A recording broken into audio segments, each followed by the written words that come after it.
Tchadiennes, Tchadiens, mes chers compatriotes, la pandémie dite de Covid-19 continue de ravager le monde avec ces millions de personnes contaminées et ces milliers de morts sans distinction de race, de religion ou de lieu.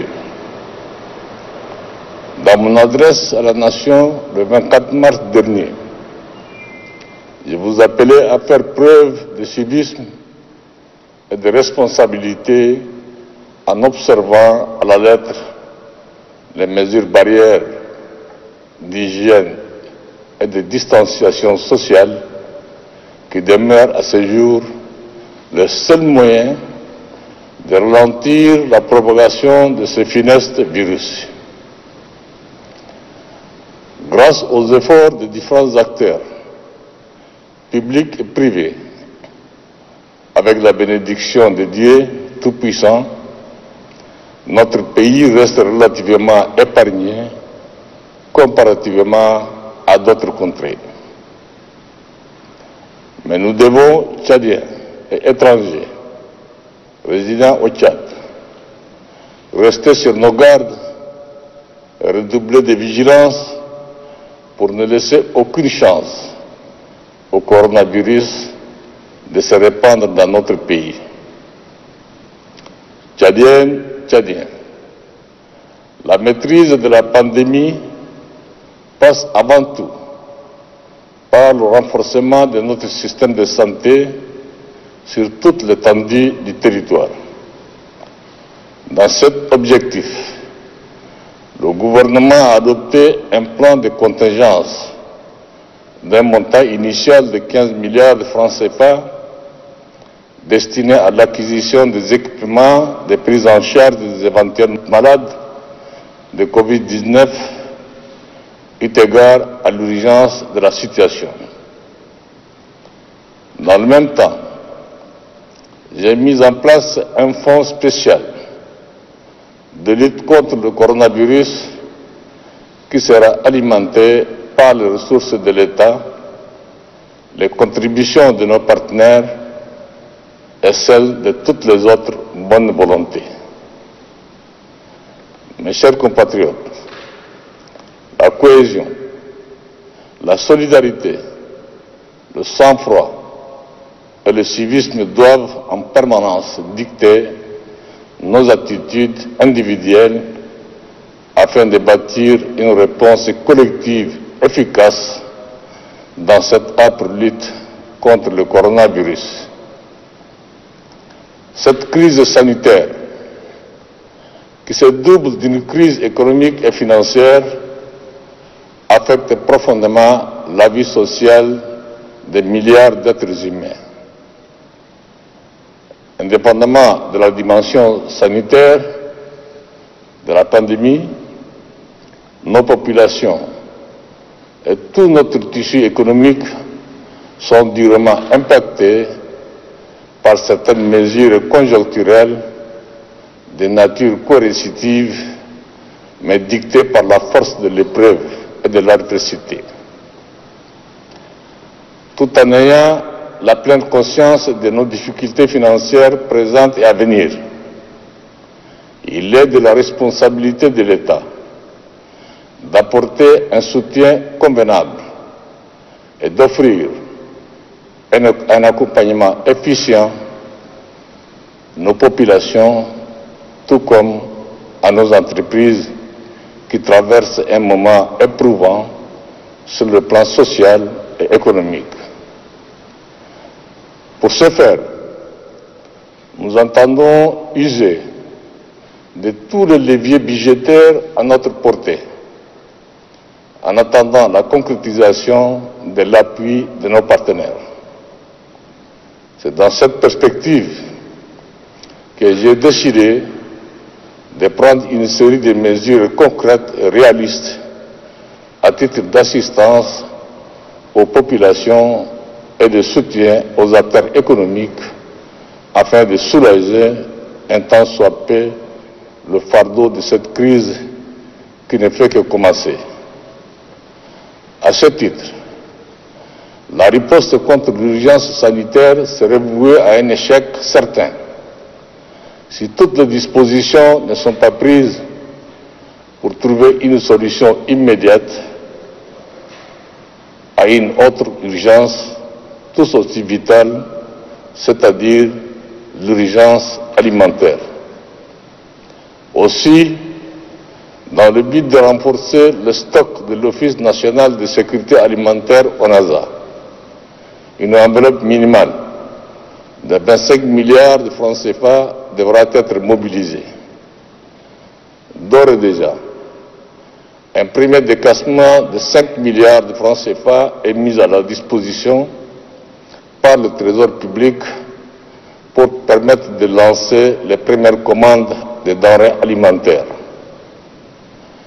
Par ailleurs, j'instruis les ministères compétents à l'effet de mettre en place au plus vite un fonds national de solidarité et de soutien aux populations vulnérables permettant d'élargir et de renforcer les filets sociaux sur l'ensemble du territoire de manière à couvrir d'autres provinces non prises en compte par les projets et programmes actuels et en cours.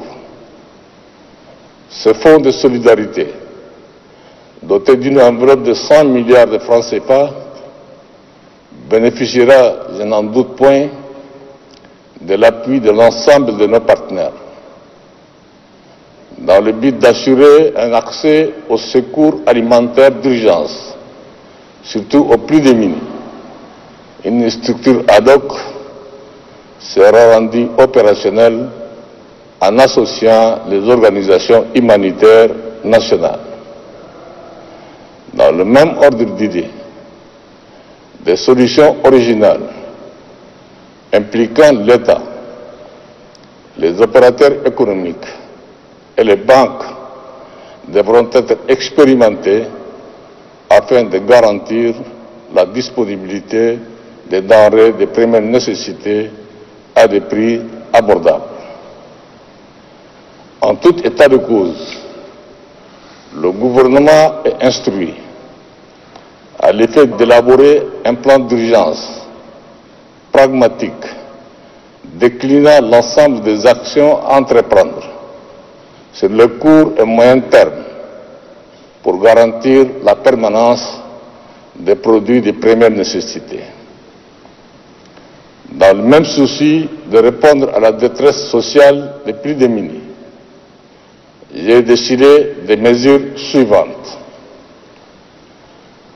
La mise en paiement immédiat de tout le capital de décès dû aux agents civils et militaires décédés, des indemnités accessoires, des salaires dus aux retraités et à la prise en charge des frais médicaux des agents civils et forces de défense et de sécurité pour un montant total de 5 milliards de francs CFA.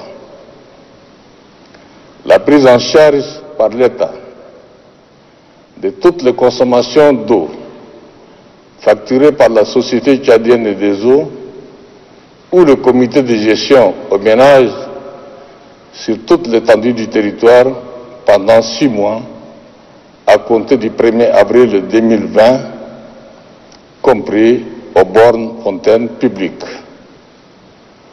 La prise en charge par l'État des factures d'électricité de la Société nationale d'électricité pour les usages domestiques de la tranche sociale pendant 3 mois, y compris les abonnés en prépaiement. Le parachèvement de la mise en place du Fonds pour l'entrepreneuriat des jeunes, en accord avec les banques tchadiennes, pour un montant de 30 milliards de francs CFA.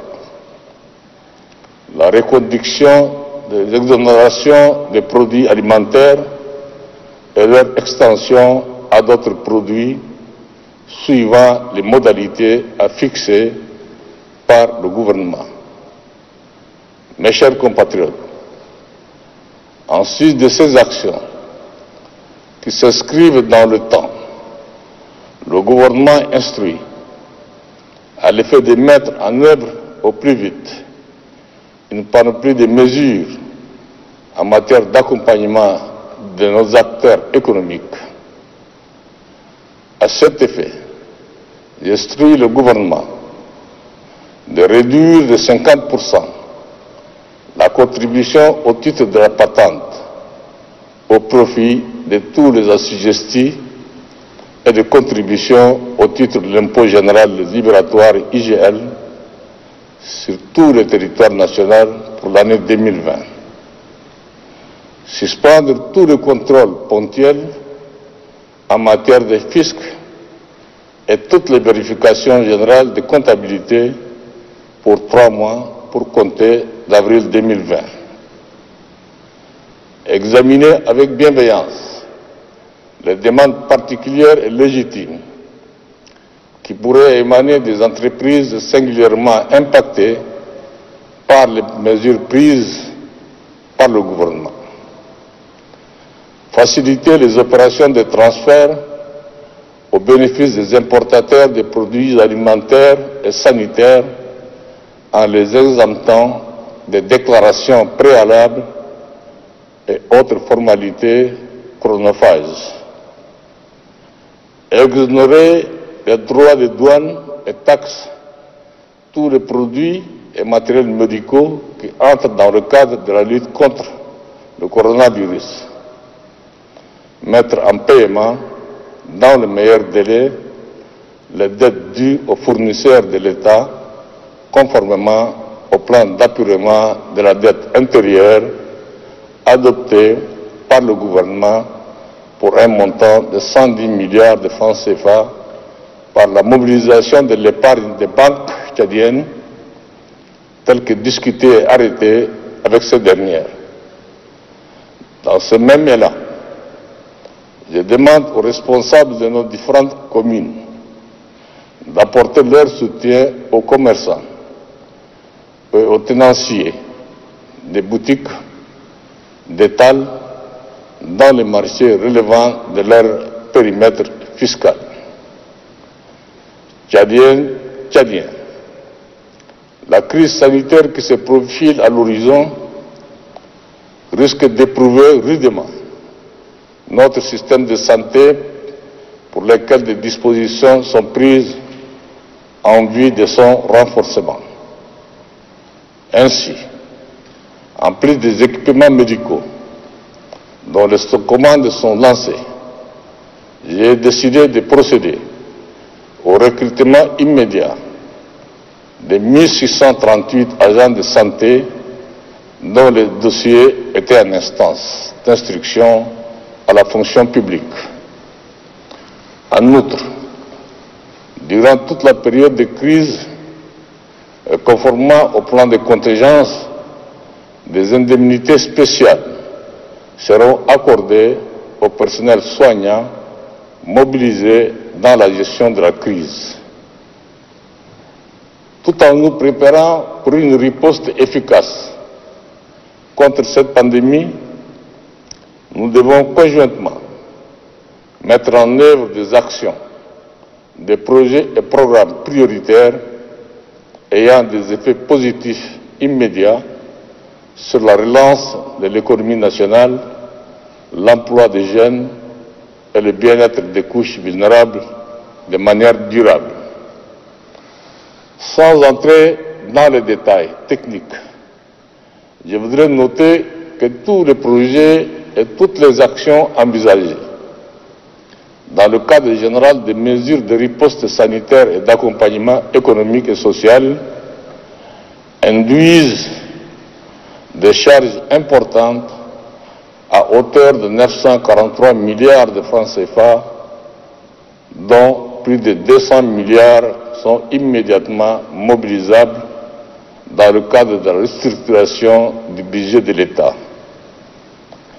Tout en me félicitant des bonnes dispositions annoncées par nos partenaires, notamment les institutions multilatérales, qui ont toujours été à nos côtés, j'exhorte celles-ci à accélérer la concrétisation de leur concours sans effet d'éviction et dans des délais compatibles avec l'urgence sanitaire, sociale, économique et budgétaire.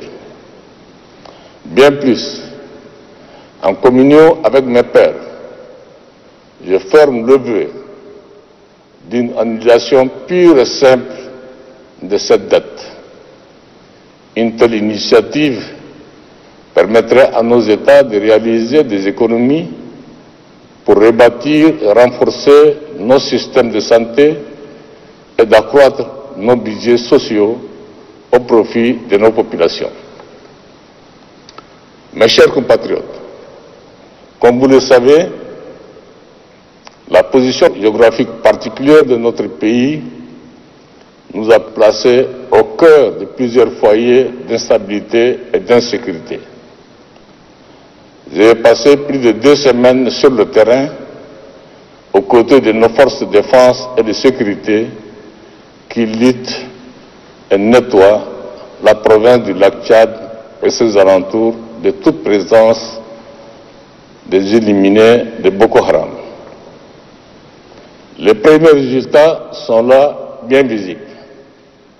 Mais le travail n'est pas terminé, car nos forces continuent de traquer les résidus de Boko Haram évanouis dans la nature des pays voisins. Je peux vous assurer, chers compatriotes, que la foudre de la colère de Boma a emporté tous les aventuriers terroristes présents sur notre territoire. Notre province du lac Tchad est redevenue ce qu'elle devrait toujours l'être, c'est-à-dire une zone de paix, de sécurité et de production. À cet égard, j'ai saisi cette opportunité pour féliciter, au nom de toute la République, nos vaillantes et intrépides forces de défense et de sécurité qui, au prix de leur vie et de leur jeunesse, protègent le Tchad et les Tchadiens et bien au-delà nos frontières contre les actions criminelles des groupes terroristes. La nation sera éternellement reconnaissante à tous nos martyrs. À ce titre, je voudrais, au nom des militaires blessés, ainsi qu'au nom des veuves et orphelins de nos martyrs, adresser mes vifs remerciements à toutes les personnes physiques et morales qui se sont manifestées pour leur apporter une assistance, quelle que soit sa nature ou son volume. Mes chers compatriotes, j'estime néanmoins que la manifestation de la reconnaissance de la nation doit aller au-delà de cette solidarité spontanée et ponctuelle. En d'autres termes, il est du devoir de la communauté nationale de consentir les efforts nécessaires afin de garantir des conditions de vie dignes aux victimes directes de la guerre contre le terrorisme en particulier. C'est pourquoi je voudrais exhorter la représentation nationale à inscrire la problématique de la prise en charge publique des victimes de guerre parmi ses priorités législatives au cours de sa session en cours. C'est de nos compatriotes qui consentent le sacrifice suprême pour la sécurité de leurs concitoyens. L'intégrité de la nation mérite que celle-ci accorde une attention digne et constante à nos anges gardiens lorsqu'ils sont blessés ou à leurs ayants droit lorsqu'ils ont malheureusement perdu la vie. Mes chers compatriotes, comme vous pouvez le constater, nous faisons face à plusieurs fronts, les uns plus menaçants que les autres.